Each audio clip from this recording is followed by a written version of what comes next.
Hi friends, welcome to my new blog. আমি অলোকা। তো দীঘাতে আজকের আমাদের সেকেন্ড দিন। ঘুম থেকে ওঠার পর আমরা দুজনে শুয়ে শুয়ে ডিসাইড করছিলাম যে সারাদিন আমরা কিভাবে এনজয় করব, কি করব সেটাই ডিসাইড করছিলাম। আর আগে তো আমাদের একটু ফ্রেশ হতে হবে, তার জন্য আমরা দুজনে ব্রাশ নিয়ে ঝুল বারান্দাতে ব্রাশ করছি আর একটু নিজেদের মধ্যে গল্প করছিলাম। ফ্রেশ হওয়ার পর আমরা চলে আসলাম ভাইয়ের রুমে। তো এখানে আসার পর দেখছি যে ভাই সবার জন্য চা বানাচ্ছে।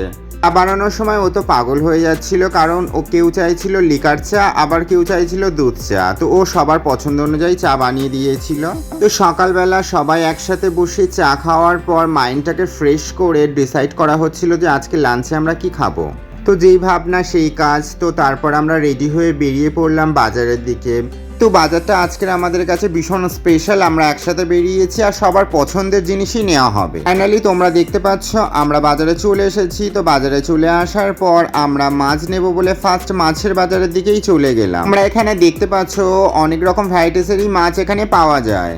যেহেতু আমরা সবাই আজকের ইলিশ মাছটাই খাবো, তো তার জন্য এখানে নিয়ে নিয়েছিলাম একটা বড় সাইজের ইলিশ মাছ। সেটাকে কেটে নেওয়ার পর আমরা চলে আসলাম খাসির মাংসের দোকানে। যেহেতু আজকের ইলিশ মাছ খাবো, তো তার সাথে একটু খাসির মাংস না হলে কি আর ভালো লাগে। মাংসের সাথে যেহেতু আলু দিয়ে কষা করা হবে, তো তার জন্য আমি এখানে নিয়ে নিয়েছিলাম একটু আলু আর কিছু সবজি। বাজার করা আমাদের কমপ্লিট হয়ে গেছিল। তো তারপর এতটাই গরম লাগছিল যে সবার জন্য আমরা নিয়ে নিয়েছিলাম লেমন শরবত। গরম ছিল যে তার সাথে ঠান্ডা ঠান্ডা লেমন শরবতটা আমার বেশ ভালো লাগছে। কিছু কমপ্লিট করার পর আমরা চলে এসেছিলাম রুমেতে। রুমে আসার পর সুন্দরভাবে রেডি হয়ে আমরা বেরিয়ে পড়েছিলাম সমুদ্রেতে যাবার জন্য। যেহেতু ফার্স্ট দিন সুইমিং পুলে স্নান করেই আমরা পুরো সময়টা কাটিয়ে দিয়েছিলাম, তার জন্য সেকেন্ড দিন আমরা যে ফটোশুট করতে বেরিয়ে পড়েছিলাম। তোমরা এখানে দেখতে পাচ্ছ টোটোতে করে আমরা ফাইনালি চলে এসেছি সমুদ্রের কাছে। মানে আসার পর আমার মনটা তো খুব ভালো হয়ে গেছিল, কারণ আমার এই সমুদ্রটা ভীষণ পছন্দ। আমাদের কার কার সমুদ্র ভালো লাগে অবশ্যই কমেন্ট করে আমাকে জানিও। সমুদ্রকে দেখে আমার এতটাই ভালো লাগে যে মনে হয় সমুদ্রের ঢেউ যেমন ভেসে ভেসে আসছে, তার সাথে আমিও নিজেকে একটু ভাসিয়ে দিই। তোমরা এখানে দেখতে পাচ্ছ সবাই যে যার মতো বসে ঢেউ খাচ্ছে আর ভীষণভাবে এনজয় করছে নিজেদের মধ্যে। তো সুন্দর ঢেউ আসছে যে দূর থেকে দেখে টাইম ওয়েস্ট না করে আমি চটপট নেমে পড়েছিলাম সমুদ্রেতে। তো সুন্দর আর এত ভালো লাগছিল নিজেকে যে সেটা বলে বোঝানো যায় না। এদিকে এরা তিনজন ভাবছিল যে আমরা নামবো কি নামবো না, কারণ ঢেউটা খুবই বাজেভাবে আসছিল, যেটা ওদের খুব ভয় লাগছিল। সে যতটা সুন্দর লাগছে বা ভালো লাগছে ততটাই ভয়ঙ্কর লাগছিল, কারণ ঢেউটা প্রচন্ড বাজেভাবে আসছিল যে ঢেউর মধ্যে নিজেকে ব্যালেন্স করে রাখা যাচ্ছিল না। তার জন্য আমরা কেউই জলে নামতে পারিনি। তো এক ধারে বসে আমরা ঢেউটাকে এনজয় করছিলাম। তারপর আমরা চলে আসলাম একটু ফটোশুট করতে। তো আমার ফটোশুটটা সায়ন করে দিচ্ছিল, কারণ সায়ন খুব ভালো ফটো তোলে।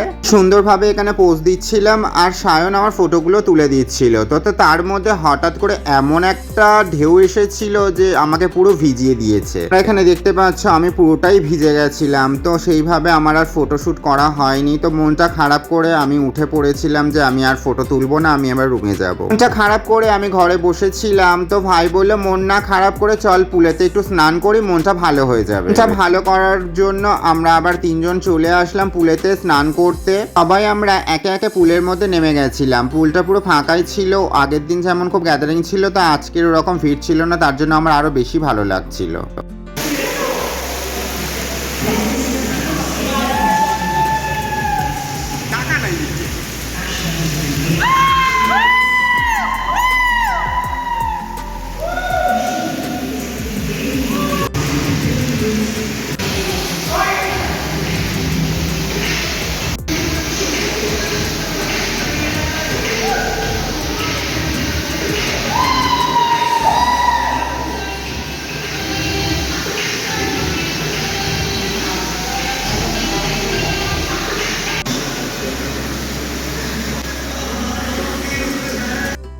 কমপ্লিট করে আমরা ফ্রেশ হয়ে লাঞ্চের জন্য বসে পড়েছিলাম। তো আজকের আমাদের লাঞ্চের মেনু ছিল মাটন কষা, বাসমতি রাইসের ভাত আর ইলিশ মাছের ভাপা। যেহেতু আজকের লাঞ্চের মেনুটাই সবার খুবই পছন্দ, তার জন্য দেরি না করে সবাই সবার মতো করে খাওয়া স্টার্ট করে দিয়েছিল। ভিডিওটা ছিল আজকের এই পর্যন্ত। ভালো লাগলে লাইক, কমেন্ট, শেয়ার করো। তো দেখা হবে আবার নেক্সট অন্য কোনো একটা ব্লগে।